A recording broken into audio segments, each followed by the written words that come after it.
ากษัตริย์ประสานราชรัฐทั่วทุกที่สร้างสรรค์ความสามัคคีผูกมิตรไมตรีประชาติทั่วไปงานศิลปะและวัฒนธรรมเผยแพร่ประจำน้อมนำชาวไทยสร้างความรักชาติความมั่นคงภายในประชาสนใจได้ฟังรายการจากสวท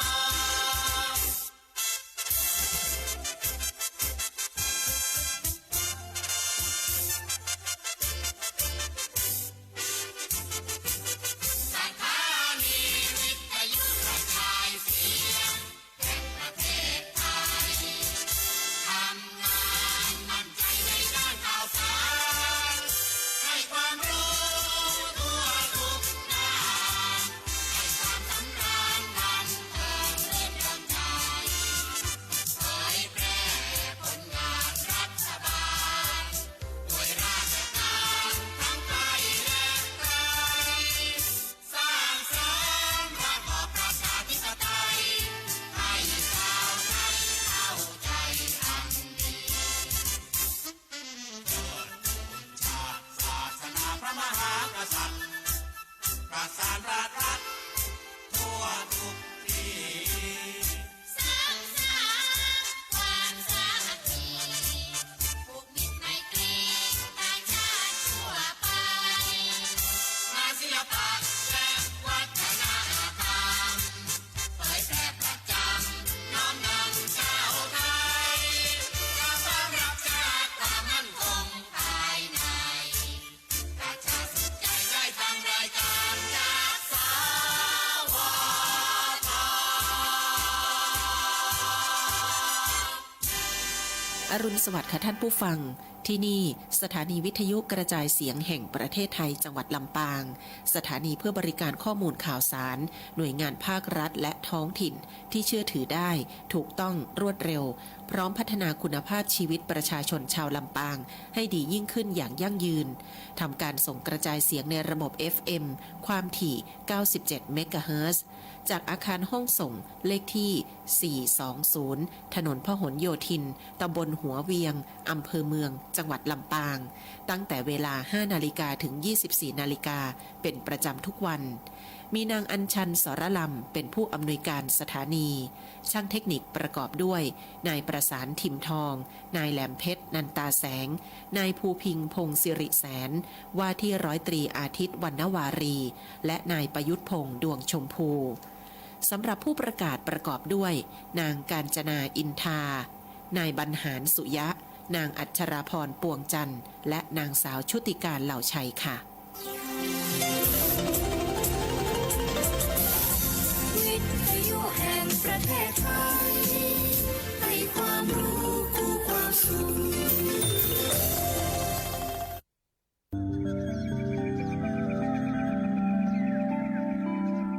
สถานีวิทยุกระจายเสียงแห่งประเทศไทยจังหวัดลำปาง FM 97 เมกะเฮิรตซ์เสนอรายการธรรมะยามเช้า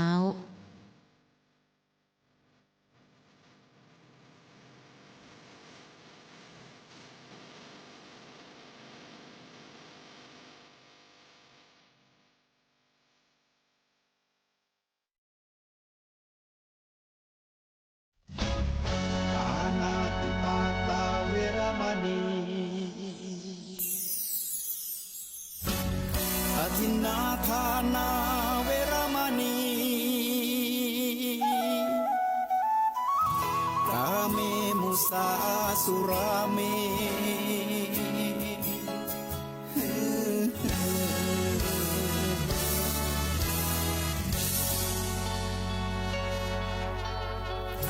ศีลคือข้อห้ามธรรมคือข้อให้พุทธองค์ตรัสไว้ชี้ทางใจให้ภาคเพียรเบญจศีลเบญจธรรมท่องจำสมัยเราเป็นนักเรียนธรรมะไม่เคยแปรเปลี่ยนแต่เรายังจำได้ไหม มาทวงคำมันหมู่บ้านสินหาคือเป็นพันธาชาวพุทธทุกคนทั่วไทยสำนักพุทธขับเคลื่อนธรรมจุดเทียนสว่างที่กลางหัวใจสังคมจะร่มเย็นได้ศีลธรรมในใจต้องมีเบญจศีลว่ายังไงไหนลองท่องมา ข้อหนึ่งห้ามฆ่าสัตว์ข้อสองห้ามลักทรัพ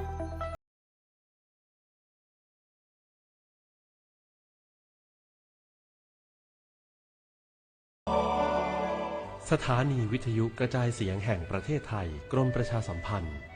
FM 92.5 เมกะเฮิรตซ์และ AM 891 กิโลเฮิรตซ์เสนอรายการธรรมรับอรุณ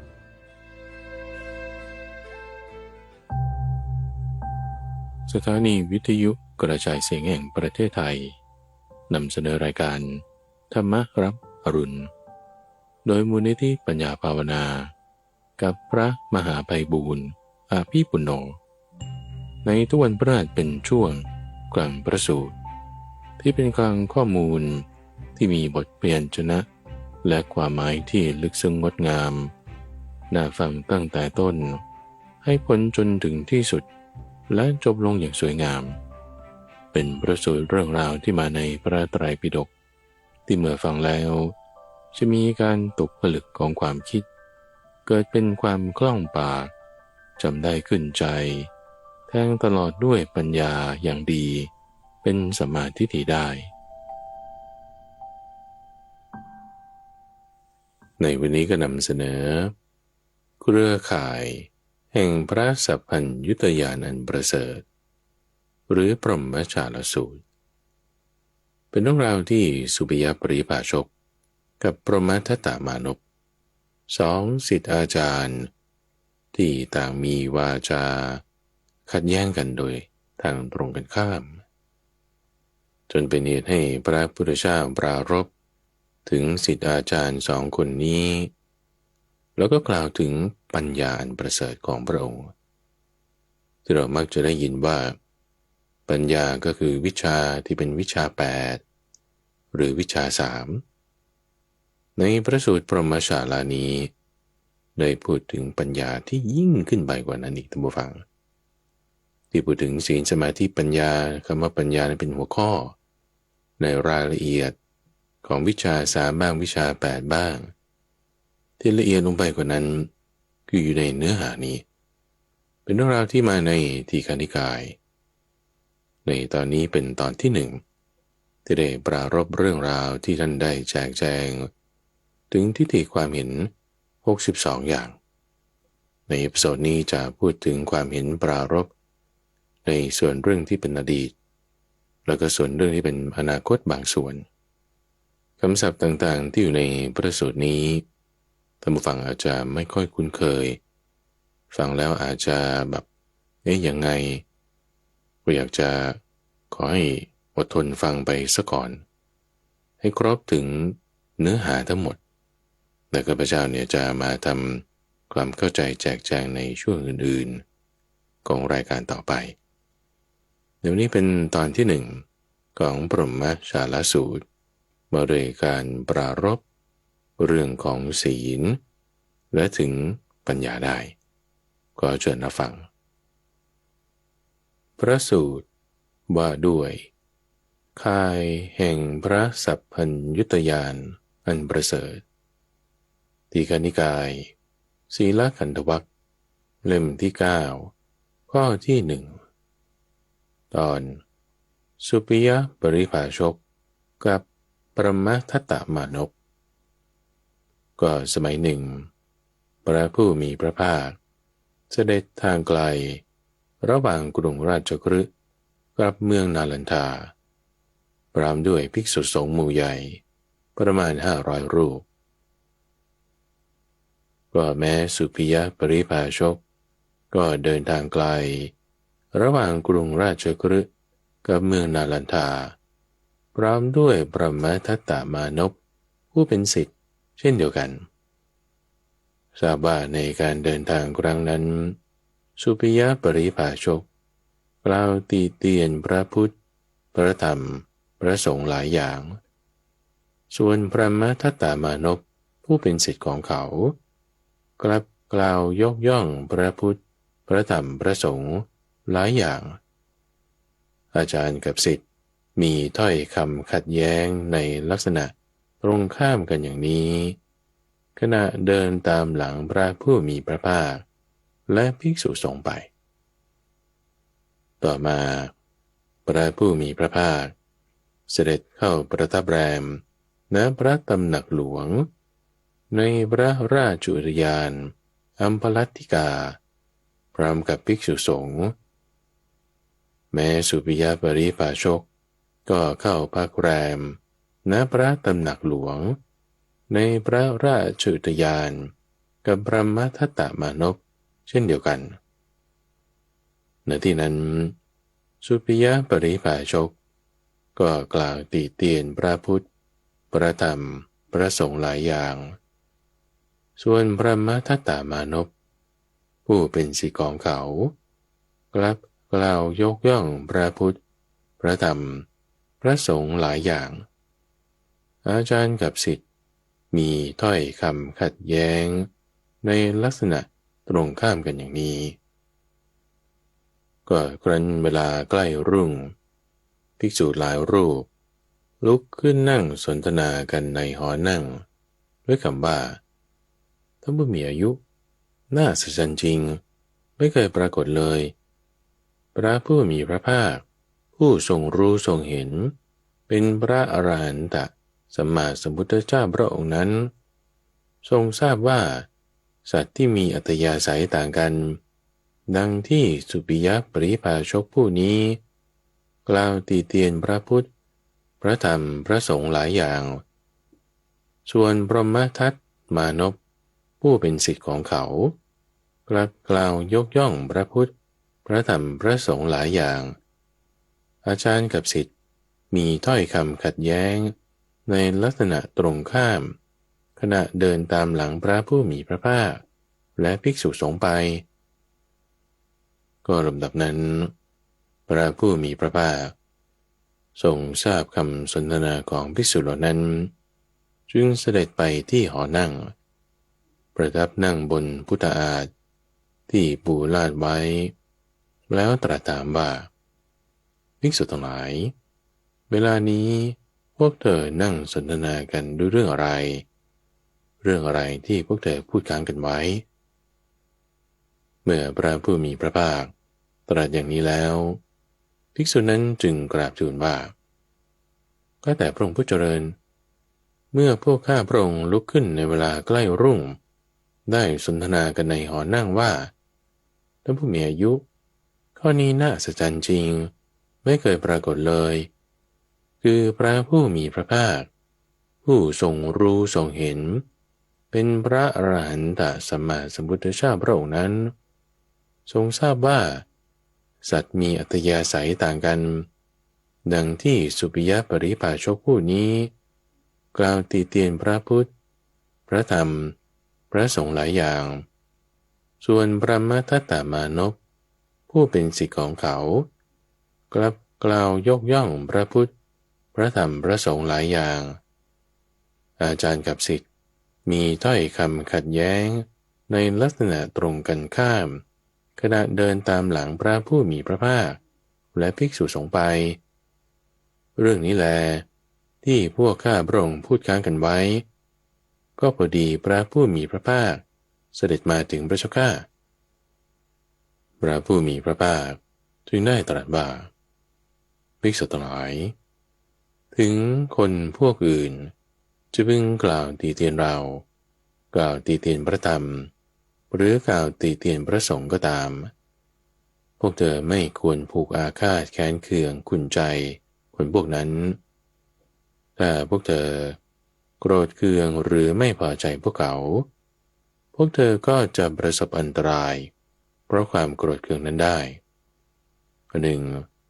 พ วกเธอจะรู้ได้หรือว่าที่พวกเขาพูดนั้นถูกหรือผิดเพราะนั้นรู้ไม่ได้เลยพระเจ้าข้าก็คำติเตียนนั่นถ้าเป็นเรื่องไม่จริงพวกเธอควรชี้แจงให้เห็นชัดว่าเรื่องนี้เป็นเรื่องไม่จริงไม่ถูกต้องไม่มีและไม่ปรากฏในพวกเราภิกษุทั้งหลายก็ถ้าพวกคนอื่นจะพึงกล่าวยกย่องเรากล่าวยกย่องพระธรรมหรือกล่าวยกย่องพระสงฆ์ก็ตามพวกเธอไม่ควรทำความรื่นเริงดีใจหรือกระหยิ่มใจต่อคนพวกนั้นถ้าพวกเธอจะทำความรื่นเริงดีใจหรือกระหยิ่มใจต่อพวกเขาพวกเธอก็จะประสบอันตรายเพราะความรื่นเริงดีใจนั้นได้เช่นกันคำยกย่องนั้นถ้าเป็นเรื่องจริงพวกเธอควรยืนยันให้รู้ชัดลงไปว่าเรื่องนี้เป็นเรื่องจริงถูกต้องมีอยู่และปรากฏในพวกเราหัวข้อจุลศีลภิกษุทั้งหลายปุถุชนเมื่อกล่าวยกย่องตถาคต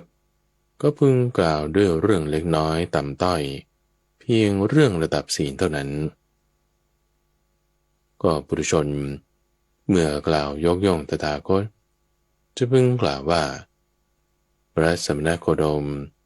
ละเว้นจากการฆ่าสัตว์วางอาวุธและสัตรามีความละอายมีความเอ็นดูมุ่งหวังประโยชน์เกื้อกูลต่อสรรพสัตว์ทั้งหลายอยู่หรือปุถุชนเมื่อกล่าวยกย่องตถาคตก็จะพึงกล่าวว่าพระสมณโคดมทรงละเว้นจากการถือเอาสิ่งของที่เจ้าของไม่ได้ให้รับเอาแต่ของที่เขาให้มุ่งหวังแต่ของที่เขาให้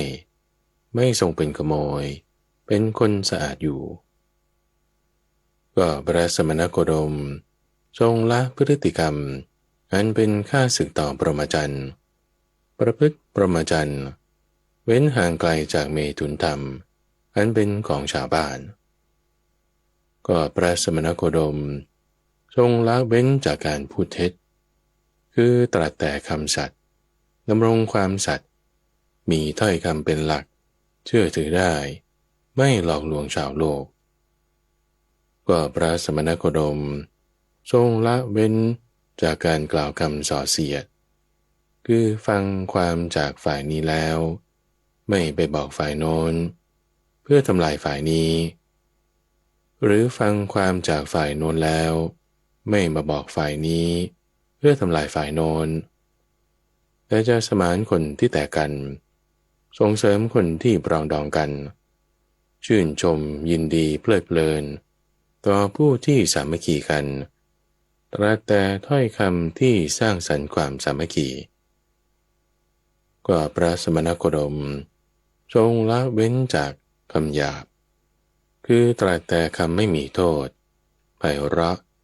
น่ารักจับใจเป็นคำของชาวเมืองคนส่วนมากรักใคร่พอใจก็พระสมณโคดมทรงละเว้นจากคำเพ้อเจ้อคือตรัสถูกเวลาตรัสคำจริงตรัสอิงประโยชน์ตรัสอิงธรรมะอิงวินัยตรัสคำมีหลักฐานที่อ้างอิงมีกำหนดประกอบด้วยประโยชน์สมควรแก่เวลาก็พระสมณโคดมทรงเว้นจากการพรากพืชกามและภูตกามพระสมณโคดมทรงเสวยมื้อเดียวไม่เสวยตอนกลางคืนทรงเว้นขาดจากการเสวยในเวลาวิกาลหรือพระสมณโคดมทรงเว้นจากการฟ้อนรำขับร้องประกมดนตรีและการดูกลเล่นมันเป็นข้าศึกต่อกุศลธรรมพระสมณโคดมเว้นขาดจากการทัดทรงประดับประดาตกแต่งร่างกายด้วยดอกไม้ของหอมและเครื่องประตึงผิวอันเป็นลักษณะแห่งการแต่งตัวพระสมณโคดมเว้นขาดจากที่นั่งที่นอนอันสูงใหญ่ พระสมณโคดมทรงเว้นจากการรับเงินและทองพระสมณโคดมเว้นขาดจากการรับธัญญาหารดิบการรับเนื้อดิบการรับสตรีและกุมารีการรับทาสหญิงทาสชายการรับแพะแกะไก่สุกรช้างม้าโคลาการรับเลือกสวนไร่นาและที่ดินพระสมณโคดมทรงเว้นขาดจากการทำหน้าที่เป็นตัวแทนและผู้สื่อสารเว้นขาดจากการซื้อการขายการโกงด้วยตาช่างด้วยของปลอมและด้วยเครื่องตวงวัดเว้นขาดจากการรับสินบนการล่อลวงการตลบตะแลงเว้นขาดจากการตัดอวัยวะการฆ่าการจองจำการตีชิงวิ่งราวการปล้นและการขู่กันโชคมัชฌิมศีลหรือปุถุชนเมื่อกล่าวยกย่องตถาคตก็จะพึงกล่าวว่าพระสมณโคดมทรงเว้นขาดจากการพรากพืชกามและภูตกามเช่นที่สมณพราหมณ์ผู้เจริญบางพวกฉันโภชนะที่เขาให้ด้วยศรัทธาแล้ว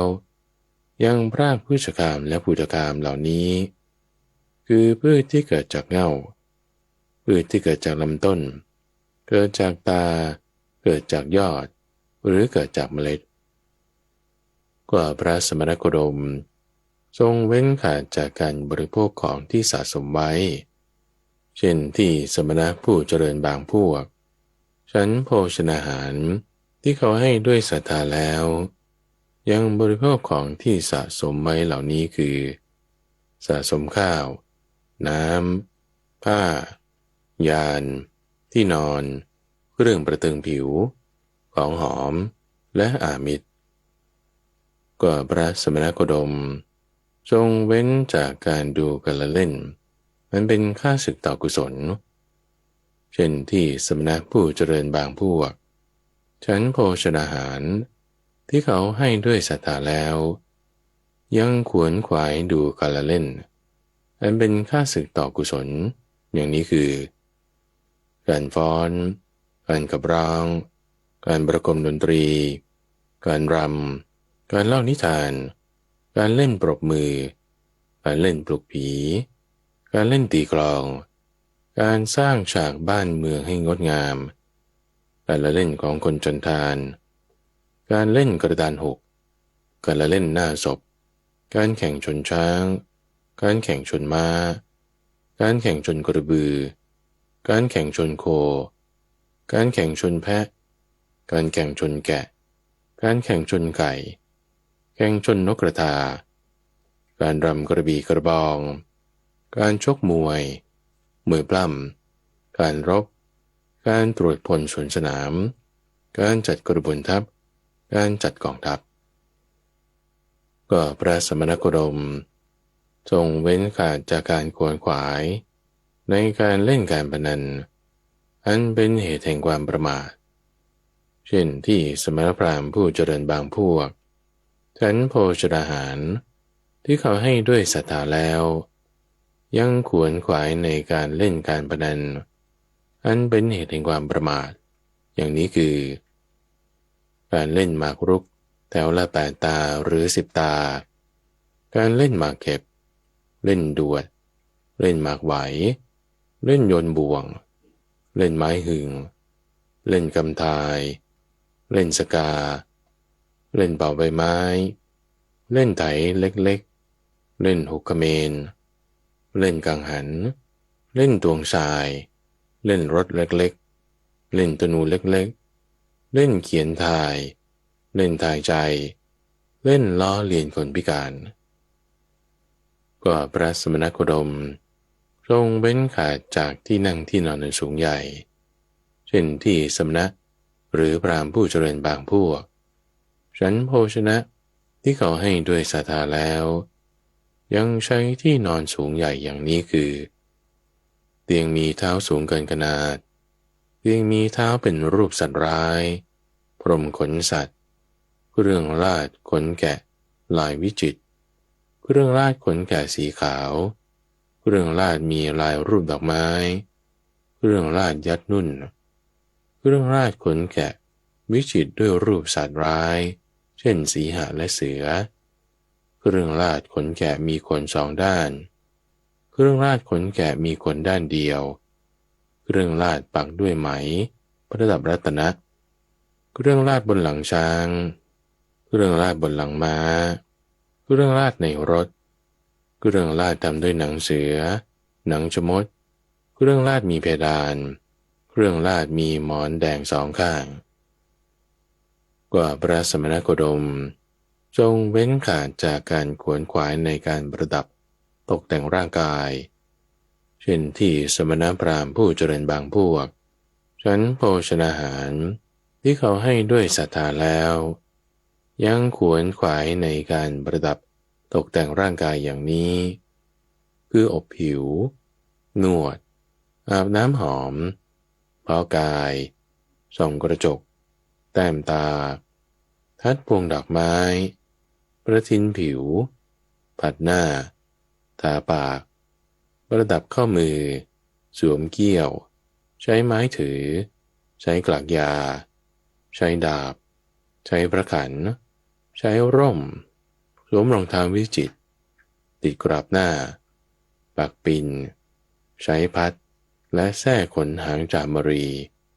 หรือนุ่งห่มผ้าชายยาวก็พระสมณโคดมทรงเว้นขาดจากเดรัจฉานคาถาเช่นที่สมณพราหมณ์ผู้เจริญบางพวกฉันโภชนะที่เขาให้ด้วยศรัทธาแล้วยังพูดเดรัจฉานคาถาอย่างนี้คือ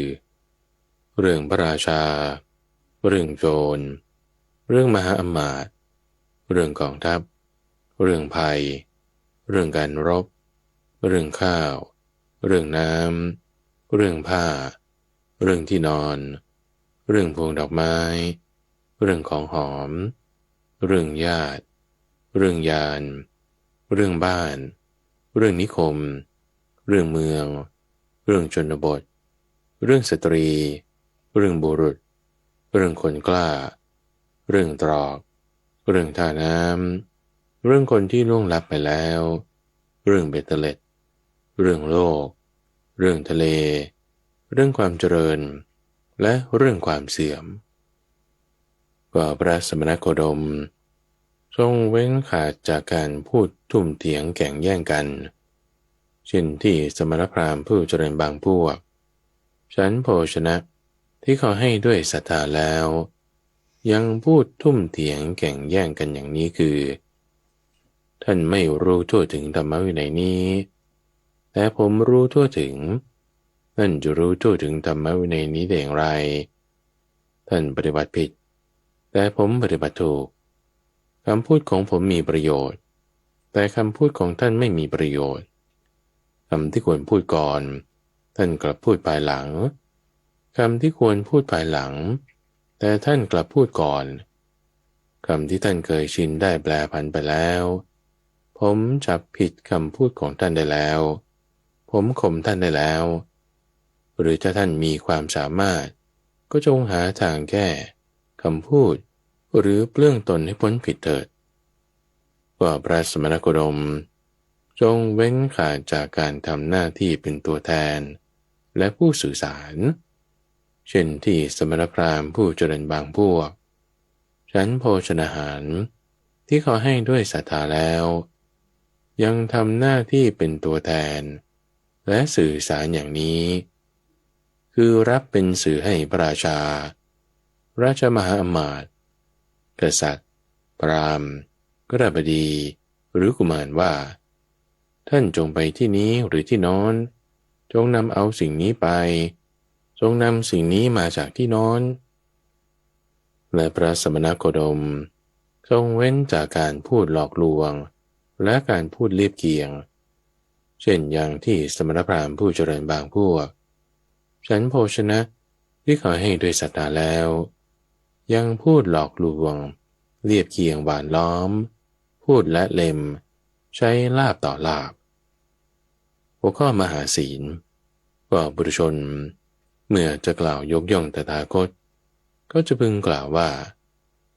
พระสมณโคดมเว้นขาดจากการเลี้ยงชีพผิดทางด้วยเดรัจฉานวิชาเช่นอย่างที่สมณพราหมณ์ผู้เจริญบางพวกฉันโภชนาหาร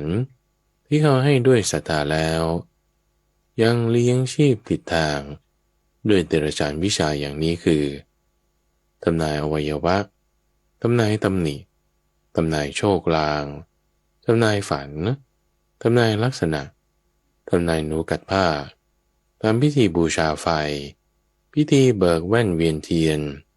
พิธีซัดแกลบบูชาไฟพิธีซัดรำบูชาไฟพิธีซัดข้าวสารบูชาไฟพิธีเติมเนยบูชาไฟพิธีเติมน้ำมันบูชาไฟพิธีพ่นเครื่องเส้นบูชาไฟพิธีปรีกรรมด้วยเลือดวิชาดูอวัยวะวิชาดูพื้นที่วิชาปกครองวิชาทำเสน่ห์เวทมนต์ไล่ผีวิชาตั้งศาลพระภูมิวิชาหมองูวิชาว่าด้วยพิษวิชาว่าด้วยแมลงป่องวิชาว่าด้วยหนูวิชาว่าด้วยเสียงนกวิชาว่าด้วยเสียงกาวิชาทายอายุวิชาป้องกันลูกศรวิชาว่าด้วยเสียงสัตว์ร้องก็พระสมณโคดมทรงเว้นขาดจากการเลี้ยงชีพผิดทางด้วยเดรัจฉานวิชาเช่นที่สมณพราหมณ์ผู้เจริญบางพวกฉันโภชนาหารที่เขาให้ด้วยศรัทธาแล้วยังเลี้ยงชีพผิดทางด้วยเดรัจฉานวิชาอย่างนี้คือการทำนายลักษณะแก้วมณีลักษณะไม้พลองลักษณะผ้าลักษณะสาตราลักษณะดาบลักษณะศรลักษณะธนูลักษณะอาวุธลักษณะสตรีลักษณะบุรุษลักษณะเด็กชายลักษณะเด็กหญิงลักษณะทาสชายลักษณะทาสหญิงลักษณะช้างลักษณะม้าลักษณะกระบือลักษณะโคอุสภะลักษณะโคสามัญลักษณะแพะลักษณะแกะลักษณะไก่ลักษณะนกกระทาลักษณะเหี้ยลักษณะต้มหูลักษณะเต่าลักษณะมรึกก็พระสมณโคดมทรงเว้นขาดจากการเลี้ยงชีพผิดทางด้วยเดรัจฉานวิชาเช่นที่สมณพราหมณ์ผู้เจริญบางพวกฉันโภชนาหารที่เขาให้ด้วยศรัทธาแล้วยังเลี้ยงชีพผิดทางด้วยเดรัจฉานวิชาอย่างนี้คือดูฤกษ์ญาตราทัพว่าพระราชาจะเสด็จหรือไม่เสด็จพระราชาในอาณาจักรจะทรงยกทัพเข้าประชิดพระราชานอกอาณาจักรจะทรงล่าถอยหรือพระราชานอกอาณาจักรจะทรงยกทัพมาประชิดพระราชาในอาณาจักรจะทรงล่าถอยหรือชัยชนะจะตกเป็นของพระราชาในอาณาจักรความปราชัยจะมีแก่พระราชานอกอาณาจักรหรือชัยชนะจะตกเป็นของพระราชานอกอาณาจักรความปราชัยจะมีแก่พระราชาในอาณาจักรหรือพระราชาองค์นี้จะทรงชนะพระราชาองค์นี้จะทรงพ่ายแพ้ก็พระสมณโคดมทรงเว้นขาดจากการเลี้ยงชีพผิดทางด้วยเดรัจฉานวิชาเช่นที่สมณพราหมณ์ผู้เจริญบางพวกฉันโภชนาหารที่เขาให้ด้วยศรัทธาแล้วยังเลี้ยงชีพผิดทางด้วยเดรัจฉานวิชาอย่างนี้คือพยากรณ์ว่าจะมีจันทรคราสสุริยคราสนักษัตริย์คราสดวงจันทร์ดวงอาทิตย์จะโคจรถูกทางหรือผิดทางดาวนักษัตริย์จะโคจรถูกทางหรือผิดทางจะมีอุกาบาตและดาวตกแผ่นดินไหวฟ้าร้องดวงจันทร์ดวงอาทิตย์และดาวนักษัตริย์จะขึ้นจะตกจะมัวหมองแจ่มกระจ่างจันทรคราสสุริยคราสหรือนักษัตริย์คราสจะมีผลอย่างนี้ ดวงจันทร์ดวงอาทิตย์หรือดาวนักษัตริย์จะโคจรถูกทางและจะมีผลอย่างนี้โคจรผิดทางจะมีผลอย่างนี้อุกกาบาตและดาวตกแผ่นดินไหวฟ้าร้องจะมีผลอย่างนี้ดวงจันทร์ดวงอาทิตย์และดาวนักษัตริย์ขึ้นตกมัวหมองหรือแจ่มกระจ่างจะมีผลอย่างนี้อย่างนี้ก็พระสมณโคดมทรงเว้นขาดจากการเลี้ยงชีพผิดทางด้วยเดรัจฉานวิชาเช่นที่สมณพราหมณ์ผู้เจริญบางพวกฉันโภชนาหารที่เขาให้ด้วยศรัทธาแล้วยังเลี้ยงชีพผิดทางด้วยเดรัจฉานวิชาอย่างนี้คือพยากรณ์ว่าฝนจะดีฝนจะแรงจะหาภิกษาอาหารได้ง่ายหรือจะหาภิกษาอาหารได้ยากจะมีความสงบร่มเย็นจะมีภัยจะมีโรคจะไม่มีโรคการคำนวณด้วยวิธีนับนิ้วการคำนวณด้วยวิธีคิดในใจการคำนวณด้วยวิธีอนุมานด้วยสายตาวิชาฉันทลักษณ์และโลกายตศาสตร์ก็พระสมณโคดมทรงเว้นขาดจากการเลี้ยงชีพผิดทางด้วยเดรัจฉานวิชาเช่นที่สมณพราหมณ์ผู้เจริญบางพวกฉันโภชนาหารที่เขาให้ด้วยศรัทธาแล้วยังเลี้ยงชีพผิดทางด้วยเดรัจฉานวิชาอย่างนี้คือให้ฤกษ์อาวาหมงคลฤกษ์วิวาหมงคลฤกษ์เรียงหมอนฤกษ์หย่าร้างฤกษ์รวบรวมทรัพย์ฤกษ์ใช้จ่ายทรัพย์ทำให้โชคดีทำให้เคราะห์ร้ายให้ยาประดุงคันรายมนต์ทำให้ลิ้นแข็งทำให้คางแข็งทำให้มือสั่นทำให้คางสั่นทำให้หูอื้อเป็นหมอดูลูกแก้วใช้หญิงสาวเป็นคนทรงใช้หญิงประจำเทวาลัยเป็นคนทรงบวงสรวงดวงอาทิตย์และห้ามเท้ามหาพรหมร่ายมนต์พ่นไฟหรือทำพิธีเรียกขวัญก็สมณโคดมทรงเว้นขาดจากการเลี้ยงชีพผิดทางด้วยเดรัจฉานวิชาเช่นที่สมณพราหมณ์ผู้เจริญบางพวกฉันโภชนาหารที่เขาให้ด้วยศรัทธาแล้วยังเลี้ยงชีพผิดทางด้วยเดรัจฉานวิชาอย่างนี้คือทำพิธีบนบานพิธีแก้บนร่ายมนต์ขับผีตั้งศาลพระภูมิทำกระเทยให้เป็นชายทำชายให้เป็นกระเทยทำพิธีปลูกเรือนพิธีบวงสรวงพื้นที่พ่นน้ำมนต์รดน้ำมนต์พิธีบูชาไฟปรุงยาสำรอกยาตายยาแก้โรคลมตีขึ้นเบื้องบนยาแก้โรคลมตีลงเบื้องต่ำยาแก้ปวดศีรษะน้ำมันหยอดหูน้ำมันหยอดตายานัดยาหยอดตายาป้ายตาเป็นหมอยาหมอผ่าตัดหมอรักษาเด็กการให้สมุนไพรและยาการใส่ยาแล้วล้างออกเมื่อโรคหายภิกษุทั้งหลายก็ที่บุรุชนกล่าวยกย่องตถาคตก็พึงกล่าวด้วยเรื่องเล็กน้อยต่ำต้อยเพียงระดับศีลเท่านั้นเรื่องที่62ในส่วนความเห็นกำหนดขันธ์ส่วนอดีต18ปุพพันตกัปปิกาวาทะภิกษุทั้งหลายแต่มีธรรมะเหล่าอื่นอีกที่ลึกซึ้ง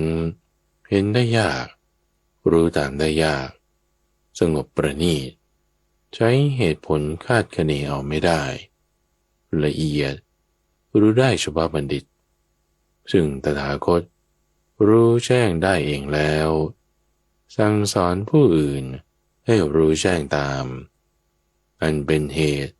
ให้คนกล่าวยกย่องตถาคตอยู่ตามความเป็นจริงก็ธรรมะที่ลึกซึ้งเห็นได้ยาก รู้ตามได้ยากสงบประณีตใช้เหตุผลคาดคะเนเอาไม่ได้ละเอียดรู้ได้เฉพาะบัณฑิตซึ่งตถาคตได้รู้แจ้งเองแล้วสั่งสอนให้ผู้อื่นรู้แจ้งตามอันเป็นเหตุให้คนกล่าวยกย่องตถาคตตามความเป็นจริงนั้นเป็นอย่างไรภิกษุทั้งหลายว่ามีสมณพราหมณ์พวกหนึ่งกำหนดขันธ์ส่วนอดีตมีความเห็นคล้อยตามขันธ์ส่วนอดีตปรารภขันธ์ส่วนอดีตประกาศวาทะแสดงทิฏฐิต่างๆด้วยมูลเหตุ18อย่างก็สมณพราหมณ์ผู้เจริญเหล่านั้นอาศัยอะไรปรารภอะไรจึงกำหนดขันธ์ส่วนอดีตมีความเห็นคล้อยตามขันธ์ส่วนอดีตปรารภขันธ์ส่วนอดีตประกาศวาทะแสดงทิฏฐิต่างๆด้วยมูลเหตุ18อย่างหัวข้ออัตตาและโลกเที่ยง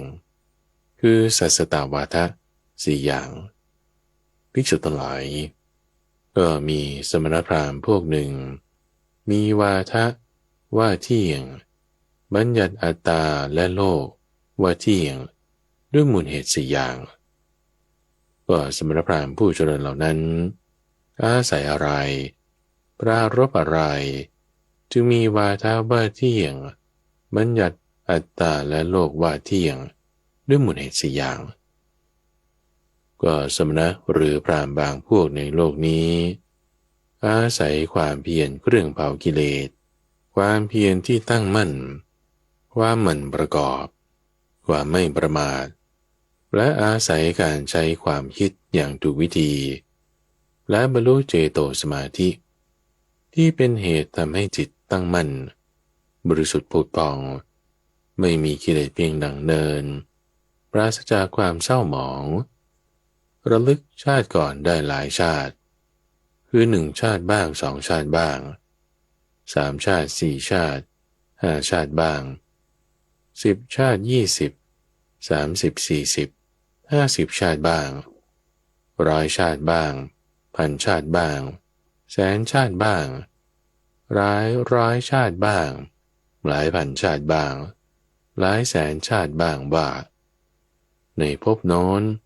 เรามีชื่ออย่างนั้นมีตระกูลมีวรรณะมีอาหารเสวยสุขทุกข์และมีอายุอย่างนั้นอย่างนั้นครั้นจุติคือเคลื่อนจากภพนั้นก็ไปเกิดในภพโน้นแม้ในภพนั้นเราก็ได้มีชื่ออย่างนั้นมีตระกูลมีวรรณะมีอาหารเสวยสุขทุกข์และมีอายุอย่างนั้นอย่างนั้นจุติจากภพนั้นจึงมาเกิดในภพนี้เขาระลึกชาติก่อนได้หลายชาติพร้อมทั้งลักษณะทั่วไปและชีวประวัติอย่างนี้เขาจึงพูดอย่างนี้ว่าอัตตาและโลกเที่ยงยั่งยืนตั้งมั่นอยู่ดุจยอดภูเขาดุจเสาระเนียดส่วนสัตว์เหล่านั้นย่อมเล่นไปย่อมท่องเที่ยวไปจุติและเกิดแต่มีสิ่งที่เที่ยงอยู่แน่เพราะเหตุไรเพราะว่าเราอาศัยความเพียรเครื่องเผากิเลสความเพียรที่ตั้งมั่นความหมั่นประกอบความไม่ประมาทและอาศัยการใช้ความคิดอย่างถูกวิธีและบรรลุเจโตสมาธิที่เป็นเหตุทำให้จิตตั้งมั่นระลึกชาติก่อนได้หลายชาติคือ1 ชาติบ้าง2 ชาติบ้างเป็นต้นเราระลึกชาติก่อนได้หลายชาติพร้อมทั้งลักษณะทั่วไปและชีวประวัติอย่างนี้เพราะการได้บรรลุคุณพิเศษนี้เราจึงรู้อาการที่อัตตาและโลกเที่ยงยั่งยืนตั้งมั่นอยู่ดุจยอดภูเขาดุจเสาระเนียดส่วนสัตว์เหล่านั้นย่อมเล่นไปท่องเที่ยวไปจุติและเกิดแต่มีสิ่งที่เที่ยงอยู่แน่ภิกษุทั้งหลายนี้เป็นมูลเหตุที่1 ซึ่งสมณพราหมณ์พวกหนึ่งอาศัยแล้วปรารภแล้ว จึงมีวาทะว่าเที่ยงบัญญัติอัตตาและโลกว่าเที่ยงอันหนึ่งในมูลเหตุที่สองก็สมณะหรือพราหมณ์ผู้เจริญอาศัยอะไรปรารภอะไรจึงมีวาทะว่าเที่ยงบัญญัติอัตตาและโลกว่าเที่ยงก็สมณะหรือพราหมณ์บางคนในโลกนี้อาศัยความเพียรเครื่องเผากิเลสความเพียรที่ตั้งมั่นความหมั่นประกอบความไม่ประมาทและอาศัยการใช้ความคิดอย่างถูกวิธีจึงบรรลุเจโตสมาธิที่เป็นเหตุทำให้จิตตั้งมั่นระลึกชาติก่อนได้หลายชาติคือ1สังวัตกัปและวิวัตกัปบ้าง2สังวัตกัปและวิวัตกัปบ้าง3สังวัตกัปและวิวัตกัปบ้าง4 5หรือ10สังวัตกัปและวิวัตกัปบ้างว่าในภพโน้นเรามีชื่ออย่างนั้นมีตระกูลมีวรรณะมีอาหารถวายสุขทุกข์และมีอายุอย่างนั้นอย่างนั้นครั้นจุติจากภพนั้นแล้วก็ไปเกิดในภพโน้นแม้ในภพนั้นเราก็มีชื่ออย่างนั้นมีตระกูลมีวรรณะมีอาหารถวายสุขทุกข์และมีอายุอย่างนั้นอย่างนั้นครั้นจุติจากภพนั้นแล้วจึงมาเกิดในภพนี้เขาระลึกชาติก่อนได้หลายชาติพร้อมทั้งลักษณะทั่วไปและชีวประวัติอย่างนี้เขาจึงกล่าวอย่างนี้ว่าอัตตาและโลกเที่ยงยั่งยืนตั้งมั่นอยู่ดุจยอดภูเขาดุจเสาระเนียดส่วนสัตว์เหล่านั้นย่อมแล่นไปท่องเที่ยวไปจุติและเกิดแต่มีสิ่งที่เที่ยงอยู่แน่เพราะเหตุอะไรเพราะว่าเราอาศัยความเพียรเรื่องเผากิเลสความเพียรที่ตั้งมั่นความหมั่นประกอบความไม่ประมาทและอาศัยการใช้ความคิดอย่างถูกวิธีจึงบรรลุเจโตสมาธิที่เป็นเหตุทำให้จิตตั้งมั่นระลึกชาติก่อนได้หลายชาติว่าในภพโน้นเรามีชื่ออย่างนั้นมีตระกูลมีวรรณะมีอาหารเสวยสุขและทุกข์มีอายุอย่างนั้นอย่างนั้นจุติจากภพนั้นแล้วจึงไปเกิดในภพโน้นแม้ในภพนั้นเราก็มีชื่ออย่างนั้นมีตระกูลมีวรรณะมีอาหารเสวยสุขและทุกข์มีอายุอย่างนั้นอย่างนั้นเราระลึกชาติก่อนได้หลายชาติพร้อมทั้งลักษณะทั่วไปและชีวประวัติอย่างนี้เพราะการได้บรรลุคุณวิเศษนี้เราจึงรู้อาการที่อัตตาและโลกเที่ยงยั่งยืนตั้งมั่นอยู่ดุจยอดภูเขาดุจเสาระเนียดส่วนสัตว์เหล่านั้นย่อมเล่นไป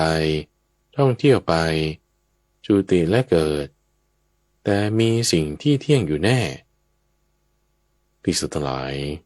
นี้เป็นมูลเหตุที่สองซึ่งสมณพราหมณ์พวกหนึ่งอาศัยแล้วปรารภแล้วจึงมีวาทะว่าเที่ยงบัญญัติอัตตาและโลกว่าเที่ยงอันหนึ่งในมูลเหตุที่สามก็สมณพราหมณ์ผู้เจริญอาศัยอะไรปรารภอะไรจึงมีวาทะว่าเที่ยงบัญญัติอัตตาและโลกว่าเที่ยงก็สมณะหรือพราหมณ์บางคนในโลกนี้อาศัยความเพียรเครื่องเผากิเลสความเพียรที่ตั้งมั่นความหมั่นประกอบความไม่ประมาทและอาศัยการใช้ความคิดอย่างถูกต้องแล้วบรรลุเจโตสมาธิที่เป็นเหตุทำให้จิตตั้งมั่นระลึกชาติก่อนได้หลายชาติคือ10สังวัตกัปและวิวัตกัปบ้าง20 30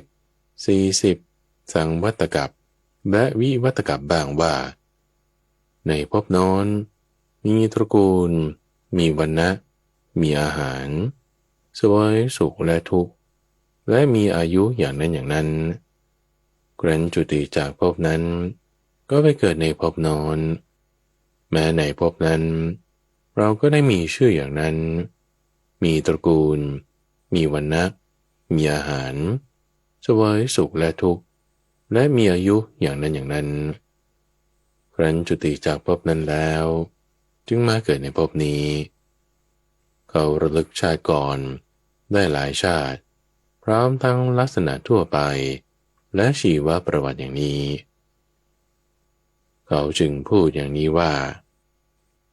ก็อัตตาและโลกเที่ยงยั่งยืนตั้งมั่นอยู่ดุจยอดภูเขา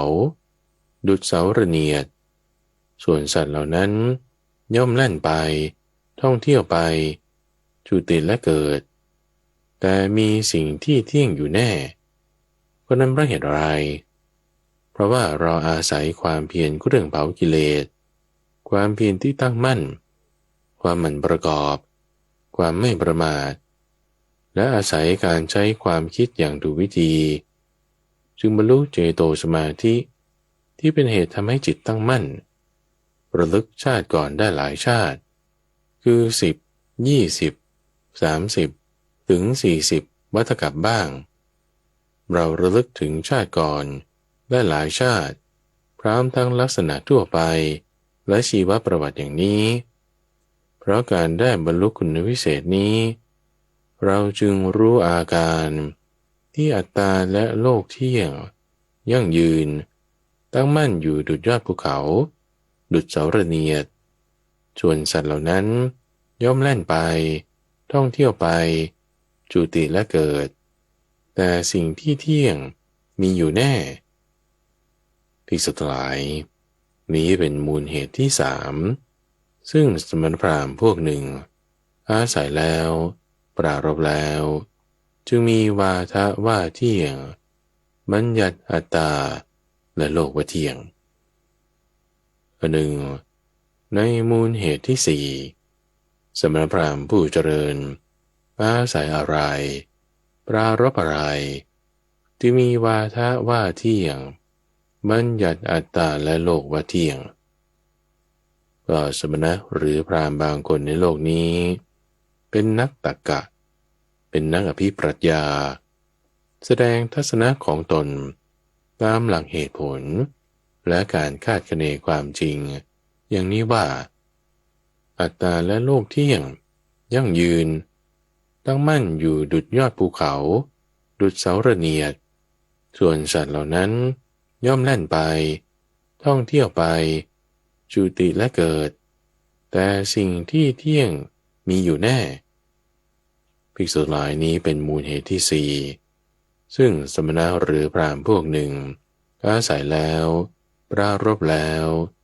จึงมีวาทะว่าเที่ยงบัญญัติอัตตาและโลกว่าเที่ยงภิกษุทั้งหลายก็สมณพราหมณ์เหล่านั้นมีวาทะว่าเที่ยงบัญญัติอัตตาและโลกว่าเที่ยงด้วยมูลเหตุ4อย่างนี้แลก็สมณพราหมณ์เหล่านั้นทุกจำพวกมีวาทะว่าเที่ยงบัญญัติอัตตาและโลกว่าเที่ยงด้วยมูลเหตุ4อย่างนี้หรือด้วยมูลเหตุอย่างใดอย่างหนึ่งใน4อย่างนี้ไม่พ้นไปจากนี้ภิกษุทั้งหลายเรื่องนี้ตถาคตรู้ชัดว่ามูลเหตุแห่งทิฏฐินี้ที่บุคคลยึดถืออย่างนี้แล้วย่อมมีคติและพบหน้าอย่างนั้นอย่างนั้นตถาคตรู้มูลเหตุนั้นชัดและยังรู้ชัดยิ่งขึ้นไปกว่านั้นอีกจึงไม่ยึดมั่นเมื่อไม่ยึดมั่นจึงรู้ความดับด้วยตนเองรู้ความเกิดความดับคุณโทษและอุบายเครื่องสลัดเวทนาออกตามความเป็นจริงตถาคตจึงหลุดพ้นเพราะไม่ยึดมั่นถือมั่นภิกษุทั้งหลายธรรมะเหล่านี้แลลึกซึ้งเห็นได้ยากรู้ตามได้ยากสงบ ประณีตใช้เหตุผลคาดคะเนเอาไม่ได้ละเอียดรู้ได้เฉพาะบัณฑิตซึ่งตถาคตรู้แจ้งได้เองแล้วสั่งสอนผู้อื่นให้รู้แจ้งตามอันเป็นเหตุให้คนกล่าวยกย่องตถาคตถูกต้องตามความเป็นจริงตอนที่สอง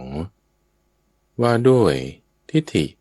ที่เห็นว่าอัตตาและโลกเที่ยงเป็นบางอย่างเอกัจจะสัตสตะวาทะทั้งสี่ภิกษุทั้งหลายมีสมณพราหมณ์พวกหนึ่งมีวาทะว่าบางอย่างเที่ยงบางอย่างไม่เที่ยง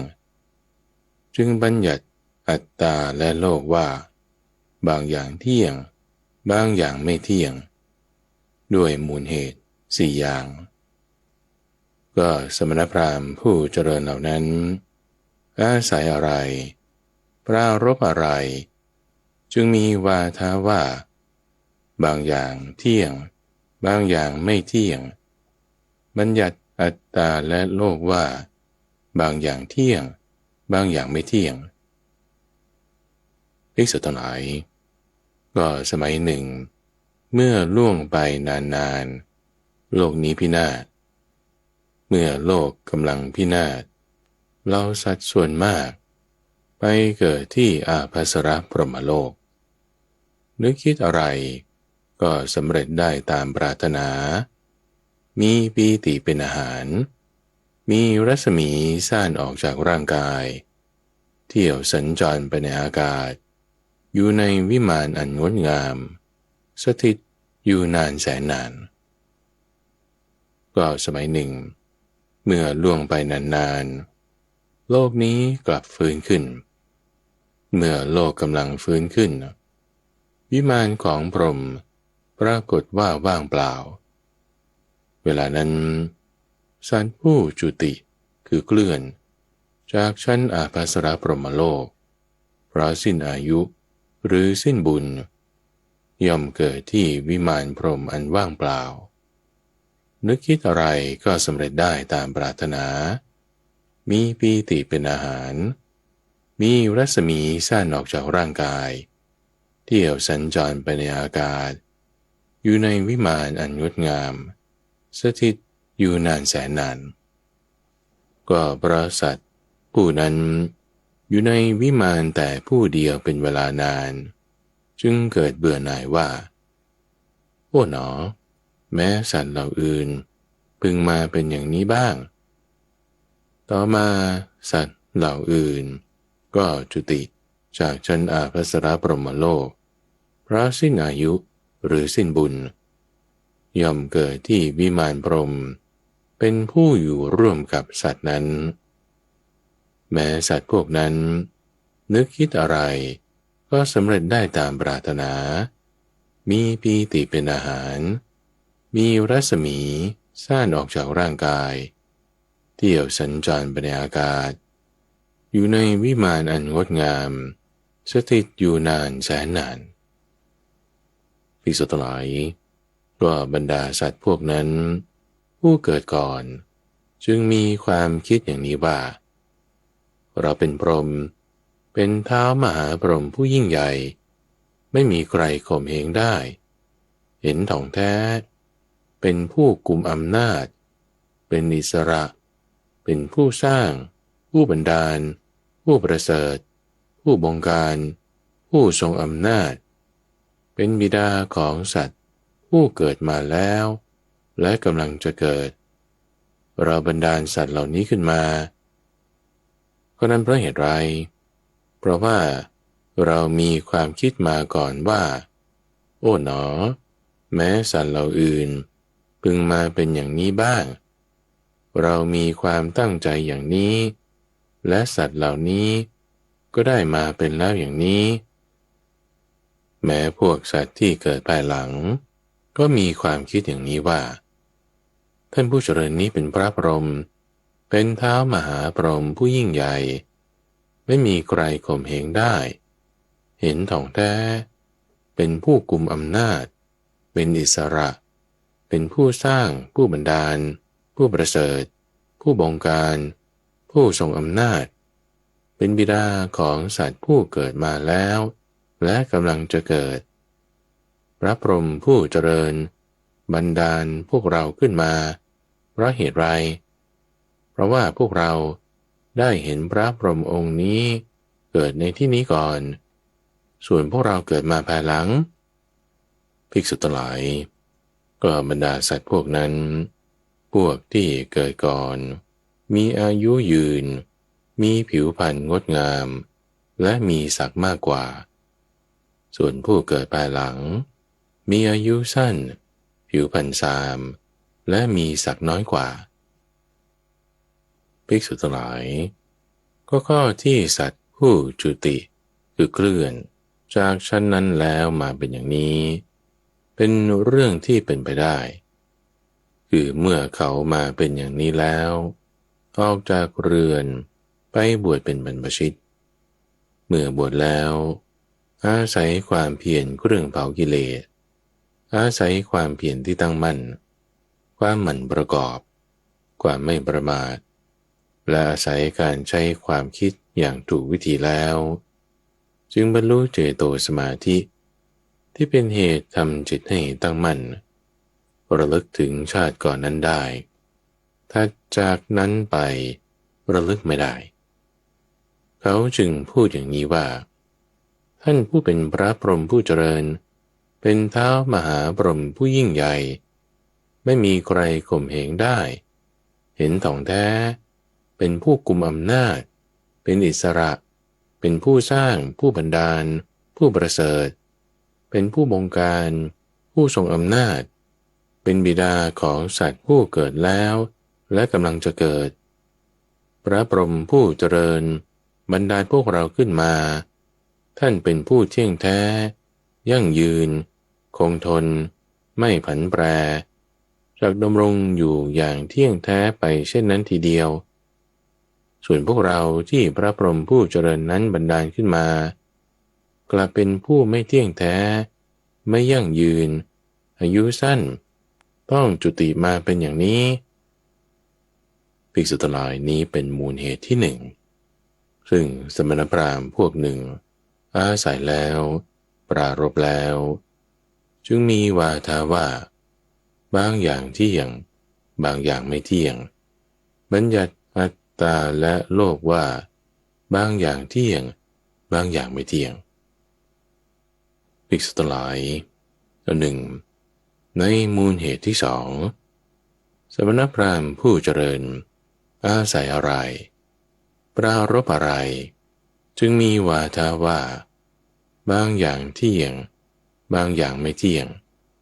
จึงบัญญัติอัตตาและโลกว่าบางอย่างเที่ยงบางอย่างไม่เที่ยงและที่ท่านได้รับฟังจบไปนั้นคือปรหมชาลสูตรตอนที่หนึ่งในรายการธรรมารับอรุณช่วงกลางประสูตรนำเสนอโดยมูลนิธิปัญญาภาวนาดำเนินรายการโดยพระมหาไพบูลย์อภิปุณโญท่านสามารถติดตามรับฟังช่วงของกลางประสูตรได้ในทุกวันพฤหัสตั้งแต่เวลา 5:00 ถึง 6:00 น.ทางสถานีวิทยุกระจายเสียงแห่งประเทศไทยหรือว่าในเครือข่ายของกรมประชาสัมพันธ์ตามช่วงเวลาต่างๆหรือรับฟังย้อนหลังได้ในระบบพอดแคสต์หรือที่เว็บไซต์ปัญญา .org panya.org แล้วพบกันใหม่ในวันพรุ่งนี้เจริญพร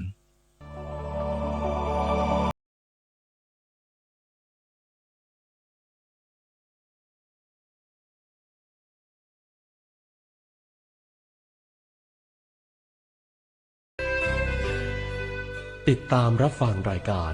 ธรรมรับอรุณได้เป็นประจำทุกวันทางสถานีวิทยุกระจายเสียงแห่ง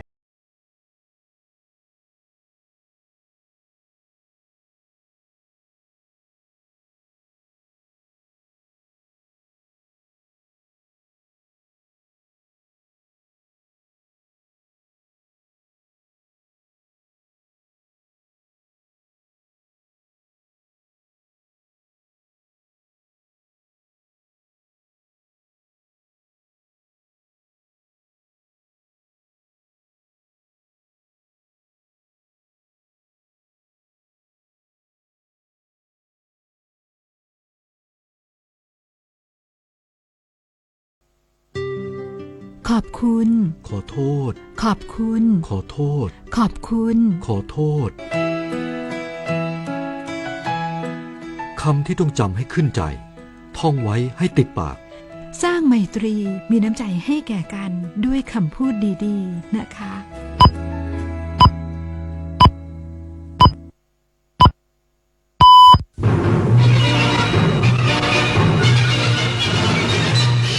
สถานีวิทยุกระจายเสียงแห่งประเทศไทยและเครือข่ายทั่วประเทศเสนอข่าว